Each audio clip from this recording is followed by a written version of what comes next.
The research for any policy, it follow the same steps that uh, although the research has more steps than these also, because in a particular planned research we actually plan that what kind of data we need to collect, and we actually foresee the knowledge that we will be getting from that research, and we also actually want that this kind of wisdom we want to generate.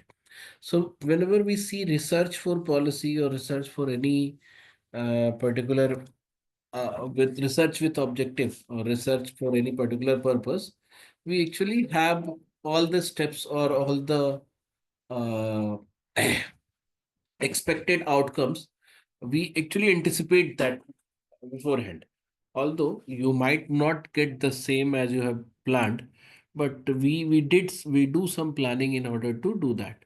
But sometimes randomly having this step that also create your research, like sometimes we don't have a particular objective in terms of what kind of wisdom we want to achieve or get, or what kind of knowledge we want to get, but we still do some data digging and processing it to find some information, and then it automatically becomes knowledge to our mind, and it automatically generates the wisdom.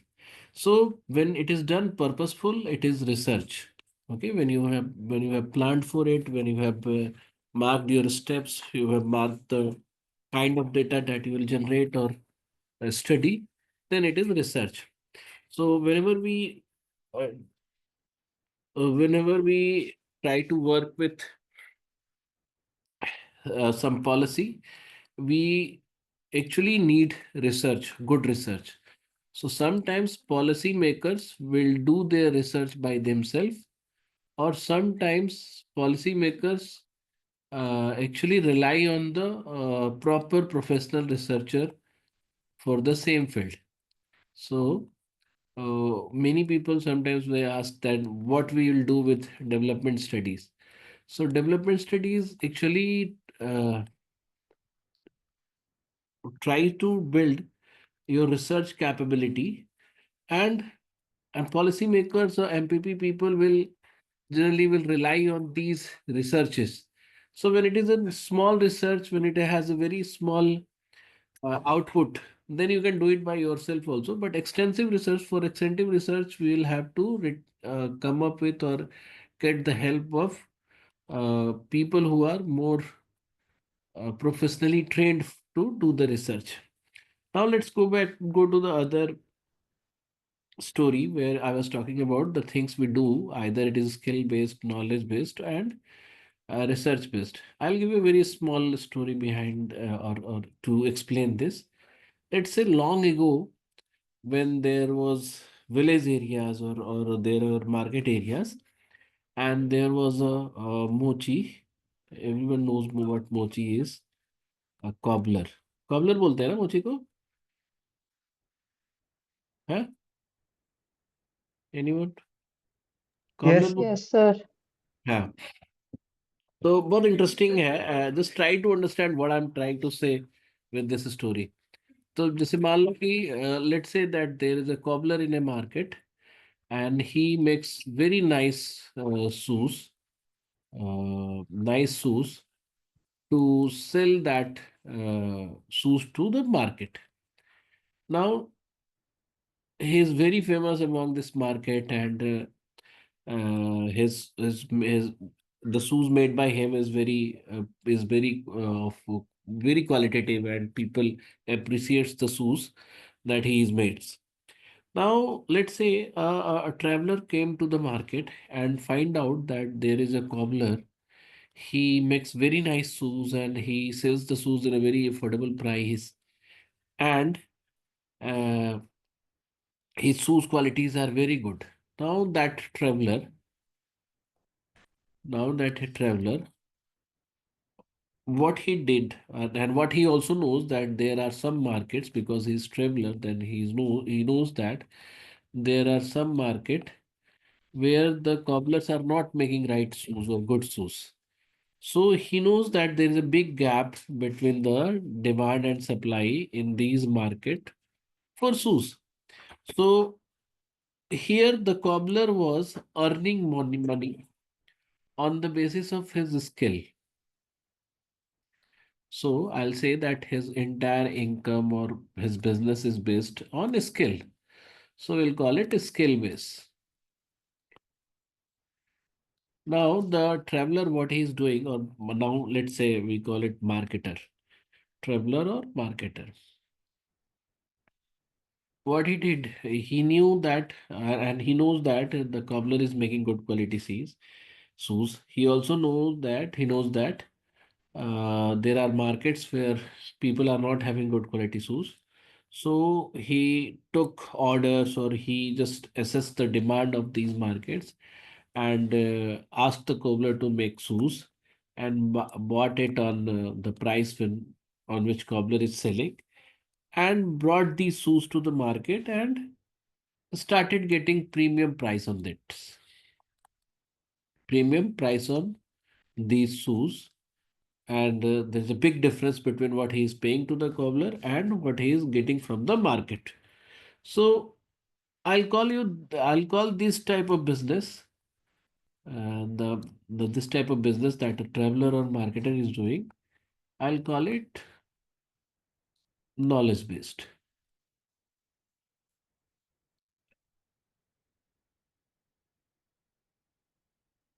Now let's say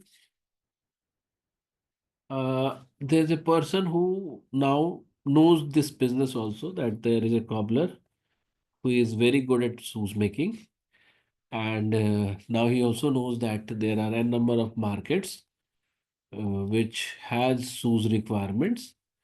But he did some research, because all those people who were using these cobbler shoes to sell the market in these sell the shoes in these markets, they are just taking the shoes from the market and selling it, taking the shoes from the cobbler and selling it to these markets.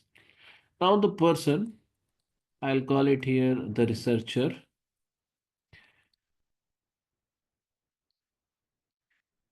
he made a research and find out that there are four markets which requires shoes which covers the foot, and there are three markets which requires shoes which doesn't cover the entire foot, or whatever. There's some kind of research he's doing, and with that research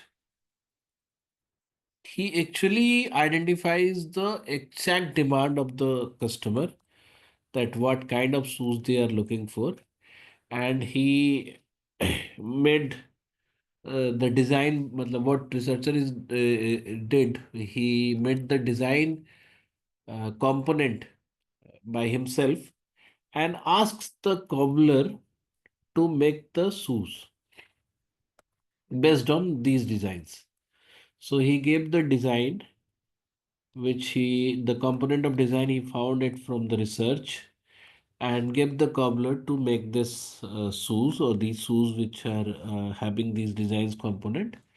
And then he made a premium brand on it, that my shoes brand will call this. And then he marketed the shoes to different markets with their specific need. So he started getting lots of profit from it. So now you can see that this kind of business, we'll call it research based business. Research based business. So you can easily guess which one is getting more money here, or which kind of business is getting more money. Batao, with your common sense, anyone can tell that which business is making more money, skill based, knowledge based, or research based?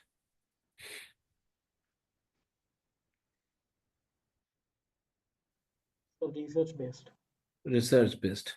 So I'll tell you the book, a GK fact, you can say. All the shoes company that you know, Adidas, Adidas, Nike, and everyone. All these companies are basically their major business function is design and distribution. Design and distribution. They are not the one who is making it. They are the one who actually doing the research and designing, and finally the distribution part they are taking care. So a very generic misconception that we have in our life is that research is the only thing which we need to uh, gather or acquire in order to survive, but it's not. Research, when it is sorry, uh, the skill is the only thing that we should have or we should gather in order to do well in our life. But now you can just see that how knowledge actually enhances your earning capability or earning capacity, and then the research also makes it much better in order to survive in the market or in order to do well in the market. So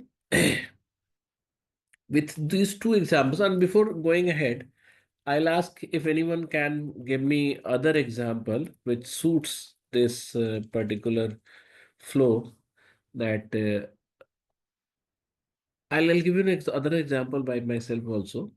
Let's say long ago, when the film were made with generic stories, we generally used to have actors with which they have acting skills. And then really we found that there are filmmakers who are coming with lot of knowledge, a lot of learning about the film, about the camera and light and everything. They started making film based on knowledge. And these days, you must have seen that researchers or, well, sorry, filmmakers are relying a lot on research, like Oppenheimer, yeah, Interstellar, or any such kind of film, which is based on some of the things which is there in society or anything. They are doing a lot of research around it. So, uh, when you will judge which kind of cinema is good, you'll always say any particular cinema which actually have done a lot of research behind it to get the uh, key essence of the cinema or component of the cinema. You will tell that this particular movie was much better than anything based on knowledge or skill. So can you tell me any other example where we can see all these three type of things available, and how we get the advantage of research in that particular area?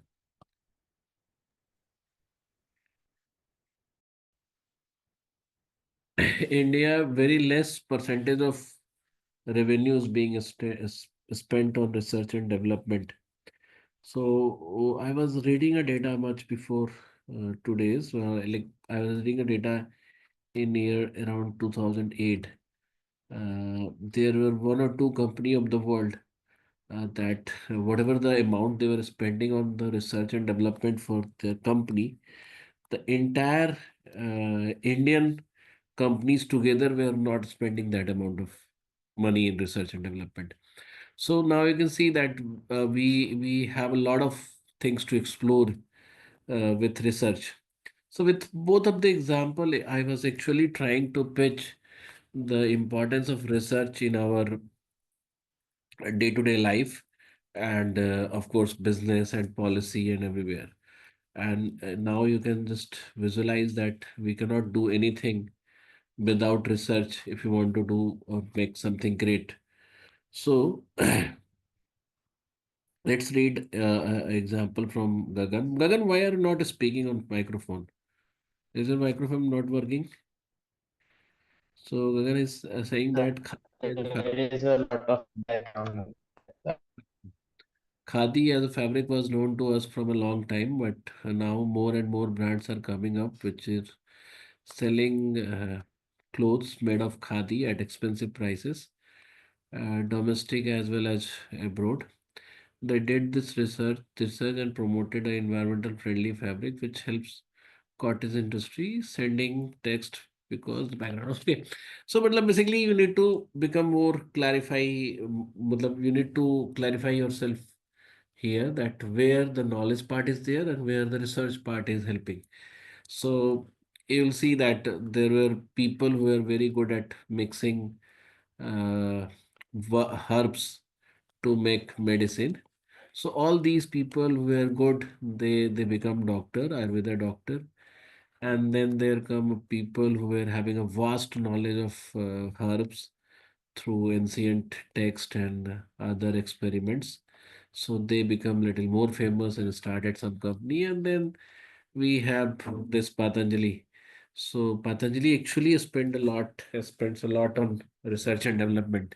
So finding the right product mix or medicine mix for the different need of the society. So the thing is that it actually helps a lot. It actually helps in elevating the product and service line and even for the policy. So so these two particular flowchart I wanted to discuss with you in order to emphasize, or you can say in order to pitch for research. Now let's come to the homework part. This particular first case actually talks about need of research in policy, that why research actually works hand in hand with policy making to get significant or effective results through our policy. So, like other case studies which you will be getting in different exams, this particular paragraph is actually not the, like, this is not RC based question or reading comprehension question. The paragraph actually sets the tone of the answers, like we are talking in this aspects, you know, and you can get the key insight from the paragraph, but you don't have to write everything based on this paragraph. So the questions and the text which is given may be very different, and now with this particular article you'll be able to put your mind at right place, that from where or in what context I have to write.